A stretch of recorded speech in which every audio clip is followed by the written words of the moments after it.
Bonjour, bienvenue avec nous pour cette nouvelle émission en direct du FIC dédiée aux cyber leaders. Avec moi Jean-Nicolas Piotrowski. Comme ça se prononce, bonjour. Excuse-moi Jean-Nicolas. Non, pas de problème. Tu es le fondateur d'e-Trust. Oui, président fondateur depuis 2007, donc de 15 ans, 16 ans 15 ans. Alors, actualité récente, rapprochement du groupe FreePro. Oui, on vient d'intégrer le groupe FreePro. Ça a été annoncé il y a 2 jours. La signature a été très récente, c'était lundi. On était sous embargo, donc on l'a annoncé avant-hier. Le FreePro acquiert iTrust à hauteur de 60%. Et je conserve 40% d'actions iTrust. Et on garde notre autonomie de décision et de vision sur la cybersécurité pour accompagner FreePro dans la démarche cyber. Alors, au-delà d'e-Trust, si on peut traduire ton rôle et ton implication dans les sujets de cybersécurité aujourd'hui. Voilà, moi je suis dans la cyber depuis 1999, donc on a... Il y a pas mal d'activités. On a notamment monté une école, on en parlera peut-être. On a créé un think tank sur les nouvelles technologies robotiques IA pour essayer d'appréhender l'avenir. iTrust est président de la Fédération française de cybersécurité. On a été à la cofondation d'Exatrust, structure pépite en cybersécurité, qui réunit quelques pépites en cybersécurité. Donc on essaie d'être très actif depuis pas mal d'années. Ouais. Alors, comment ton organisation encourage la diversité et l'inclusion dans le domaine de la cybersécurité ?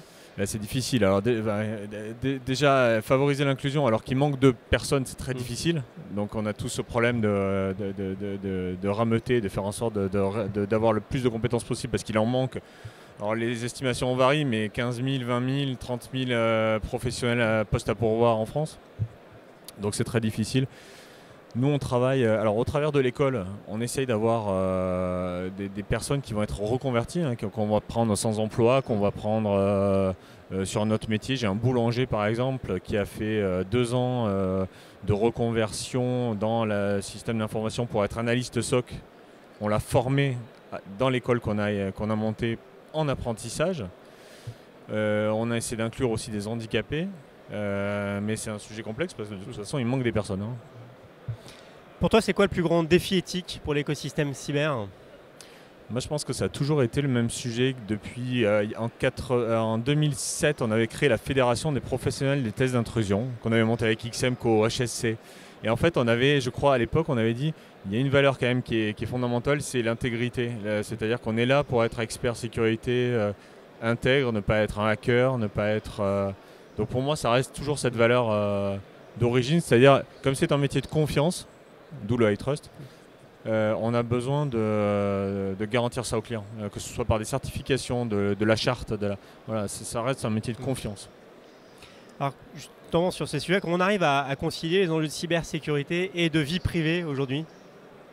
Alors pour moi c'est pas possible, mais oui, parce qu'on a des ingénieurs qui sont quand même très demandés, qui travaillent beaucoup, on a des RSSI qui des fois sont en burn-out. Là, il faut former davantage de personnes. Il faut essayer. Moi, ce que je demande à mes collaborateurs, c'est, je leur dis, moi, ça m'arrive d'envoyer des questions à minuit, mais je leur dis surtout, répondez pas. Vous répondez pas, vous bloquez votre téléphone.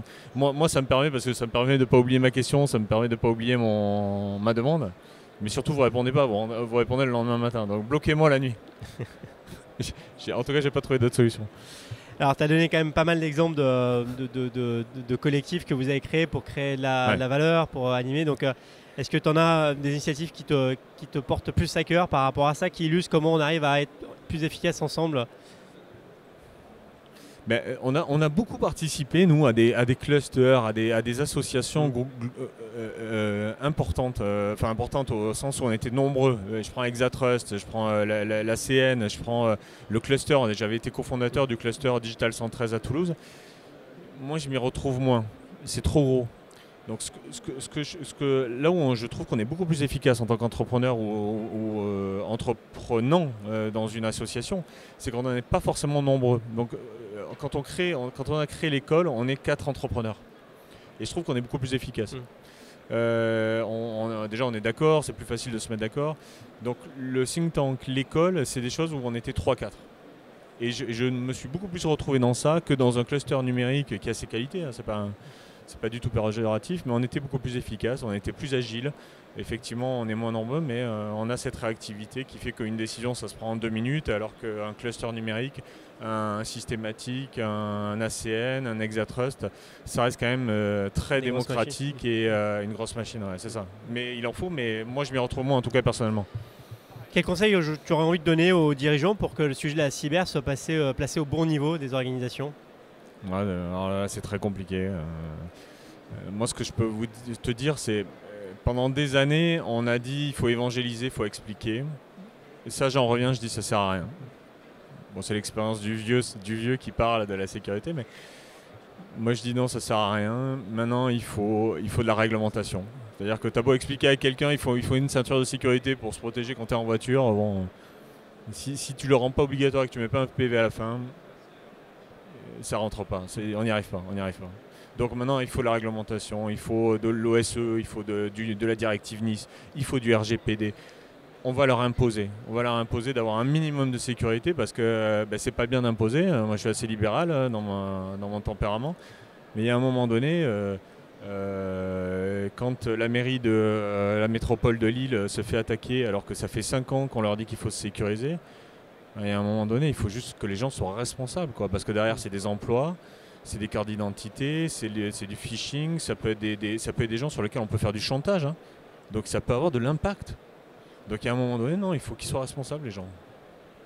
Alors on arrive à l'issue de cet entretien. Je vais revenir avec toi sur une expérience, un moment qui a un impact significatif dans ta carrière, que tu voudrais partager avec nous. Oui, il y en a beaucoup. Hein.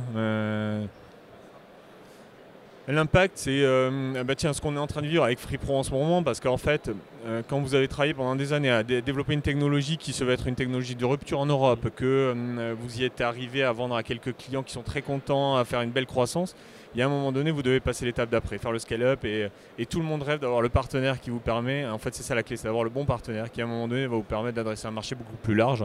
Donc nous, c'est ce qu'on est en train de faire avec Free, et on a cette chance de le faire, mais quand on n'a pas ça, c'est difficile parce qu'il faut avoir 20 commerciaux sur le terrain.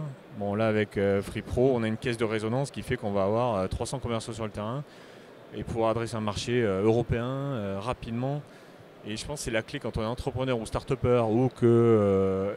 Donc, à un moment donné, c'est la bascule, elle est là. Le bon partenaire. Ouais. Même s'il faut plein d'ingrédients avant, hein, de la qualité, du travail, de l'acharnement.